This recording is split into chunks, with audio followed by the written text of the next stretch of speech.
Revelations 18. I read from the Institute for Scripture Research, the ISR, because it takes a direct translation from Hebrew to English, Greek to English, and Aramaic to English.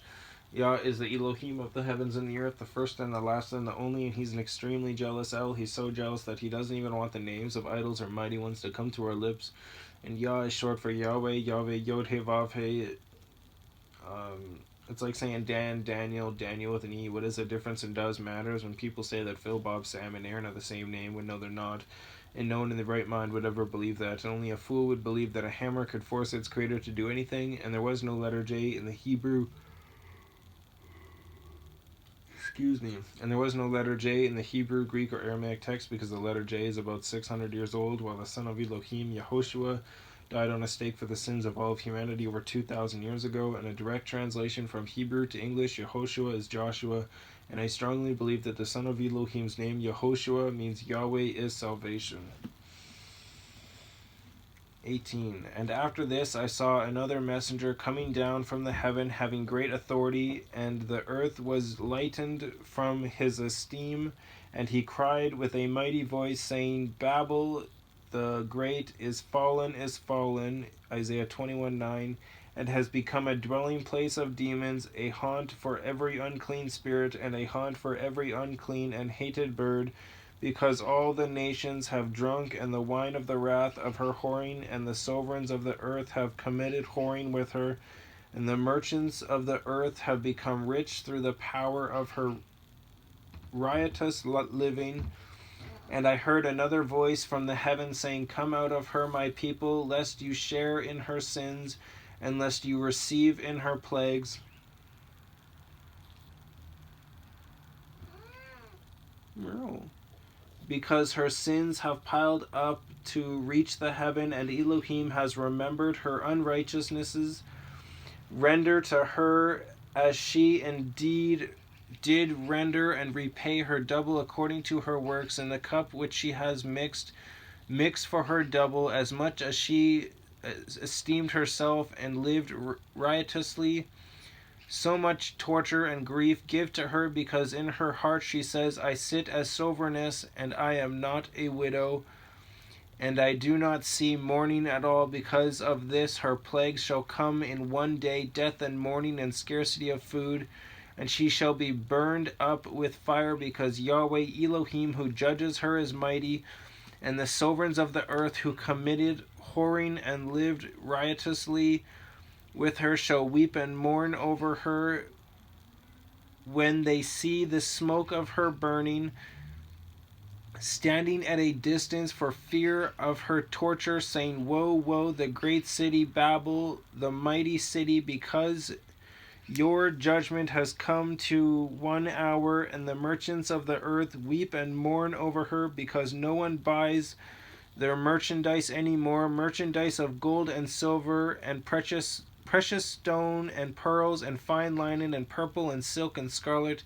and all citron wood, citron, citron wood, and every object of ivory and every object of most precious wood and bronze and iron and marble and cinnamon and incense and fragrant oil and frankincense and wine and oil and fine flour and wheat and cattle and sheep and horses and carriages and bodies and lives of men, and the fruit that your being longed for has gone from you, and all your riches and splendor are lost to you, and you shall find them no more, not at all.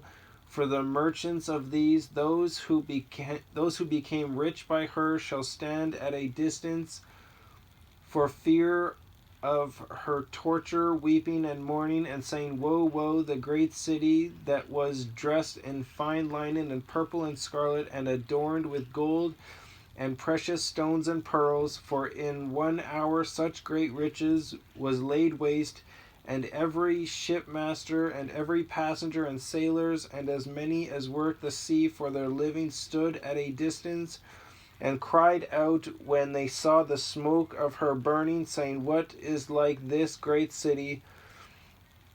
And they threw dust on their heads and cried out, weeping and mourning, and saying, Woe, woe, the great city, in which all who had ships on the sea became rich by her wealth, for in 1 hour she was laid waste. Rejoice over her, O heaven, and you set apart emissaries, emissaries,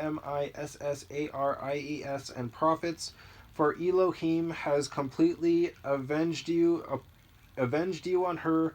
And one mighty messenger picked up a stone like a great milestone and threw it into the sea, saying, with such a rush the great city Babel shall be thrown down, and shall not be found any more at all. And the sound of harpists and musicians and flautists, flautists, and trumpeters shall not be heard in you any more at all, and no craftsman of any trade shall be found in you any more at all, and the sound of a millstone shall not be heard in you any more at all, and the light of a lamp shall not shine in you any more at all, and the voice of bridegroom and bride shall not be heard in you any more at all.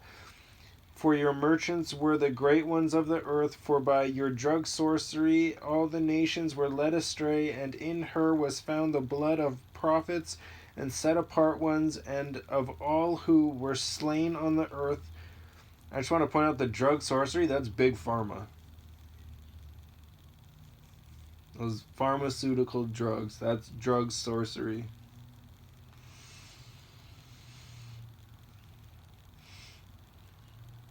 You know, meth used to be sold over the counter. Over the counter meaning you could just walk into a store and walk out with meth. No prescription needed. Disgusting. And then when they got enough people addicted, they made it illegal. But they still gave them the ways to get it by putting it in, like, the ingredients in other drugs that they could just figure out a way to cook out of it and then remake it again. Yay, drug sorcery. Just, that is not, I'm not being serious, obviously, about saying yay, drug sorcery. It's a bad thing.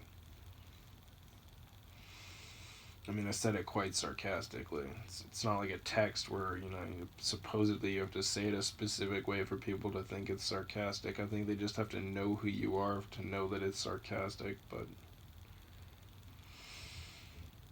Anyways...